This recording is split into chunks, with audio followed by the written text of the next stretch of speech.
it was a easy, mellow, good thing, and it was consistent with the nature of my work, which was kind of daily activism against the war in Vietnam and against apartheid, against nuclear proliferation, against marijuana prohibition. Whatever the issue was, I was there to be a part of it.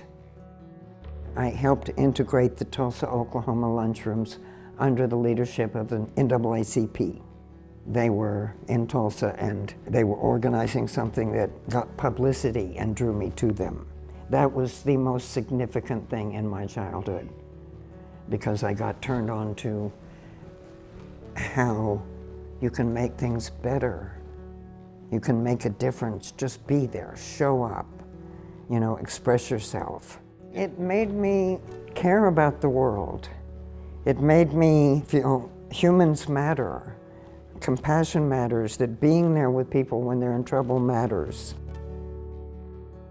I went to the University of Oklahoma for a year, and at that point I was yearning for some sophistication and some knowledge and some international flavor, and where things were happening, where I was going into a world where it was already starting to become different than the era I came out of. It was going to go from the gray flannel suit to the rainbow spectrum, and green power, and long hair, and tie-dyes, and color. Not gray, color. So I thought, where else can I go? What else is there? And I headed for California.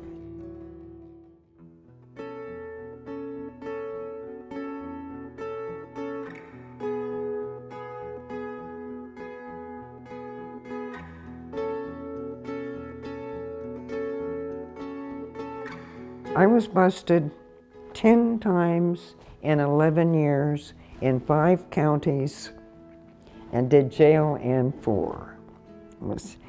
And got out on appeal and worked it every time. So I had a lot of practice in learning how to do this. And I became an appellant. I became a litigator, someone who actually tried to use the constitutional rights that I knew I had and to call a hearing and to get this case before the courts. Just like Roe versus Wade, like the abortion issue did, why not? But I wanted to get to the US Supreme Court. And so I wrote a cert petition. It's where you go to the Supreme Court and ask for a constitutional ruling. And sometimes they already know that the marijuana laws violate a number of constitutional rights. The problem is they've never been asked. It should have been put in the original initiative that we have the right to possess, cultivate, and transport. But they left transport out because they were afraid of being connected with smuggling and high-level transport and didn't want to lose the vote on that. But of course, then somebody else had to come along and litigate transportation, because you have to be able to carry with you what you can legally possess. That was my argument. It was very common sense. The court said, but of course, we agree with you.